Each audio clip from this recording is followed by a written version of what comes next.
तेलंगाना के वज़ीर दाखिला मोहम्मद महमूद अली मुनुगोडू असम्बली हल्के में इंतखाबी मुहिम चला रहे हैं। इन्होंने इस सिलसिले में आज टीआरएस पार्टी के उम्मीदवार के प्रभाकर रेड्डी के हक में घर घर जाकर लोगों से वोट मांगा। इंतखाबी मुहिम के दौरान आज इन्होंने चौटुपल म्यूनसिपालिटी के लक्कारम बस्ती में वाक़ यादैया नामी एक दलित शख्स के घर में दोपहर का खाना खाया, जिस पर यादैया के अफराद खानदान ने मसरत का इजहार किया। जबकि मोहम्मद महमूद अली ने तंगड़ेली बल्दी वार्ड में भी इंतखाबी मुहिम चलाई है। इस मौके पर तेलंगाना के वज़ीर दाखिला महमूद अली के हमराह उप्पल के रुकने असम्बली सुभाष रेड्डी व दीगर भी मौजूद थे।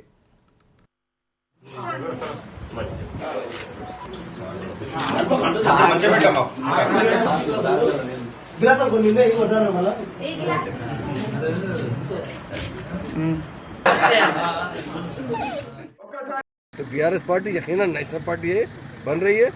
बनने के बाद ज़रूर नेशनल रूल जो है, और केसीआर साहब बहुत समझदार आदमी हैं। सारे इंडिया के लोग कह रहे हैं कि केसीआर साहब अगर आगे आएंगे सियासत में तो सारे हिंदुस्तान की तरक्की होगी, क्योंकि वो मॉडल देख रहे हैं हमारा तेलंगाना का। तो केसीआर साहब इंडिया में वाहिद लीडर जो गांधी रूल पे चलने वाले लीडर हैं। वो गंगा जमुना तहजीब जो कहते हैं, सब मिलजुल कर रहना, हिंदू मुस्लिम सिख ईसाई सभी को काटेंगे तो लाल खून निकलेगा। तो सभी एक है, हम लोग अपने अपने मज़हब को पूछते हैं, हम सब मिलजुल कर रहकर हिंदुस्तान की तरक्की में हाथ बटाना चाहिए।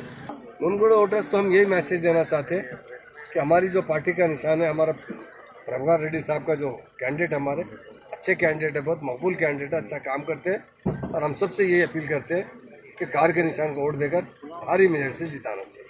అధికారంలో ఉన్నాం పుస్కుంట్ల ప్రభాకర్ రెడ్డి గారికి ఓటేసి గెలిపిస్తే ఒక్క సంవత్సరంలో కేటీఆర్ గారు చెప్పారు మున్గోడ్ని దత్తగా తీసుకున్నా దీన్ని అభివృద్ధి చేస్తా అంటారు।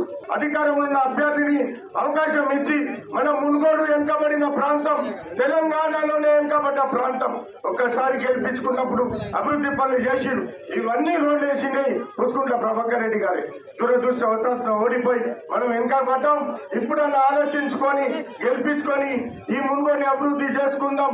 మున్గోడు అభ్యర్థి చాలా మంచివాడు, ప్రేమగా ప్రజలలో తిరిగేవాడు। ఎప్పుడు నేను ఎన్నిసార్లు పోయినా ఎలాంటి మాట కాదనకుండా పనిచేశాడు।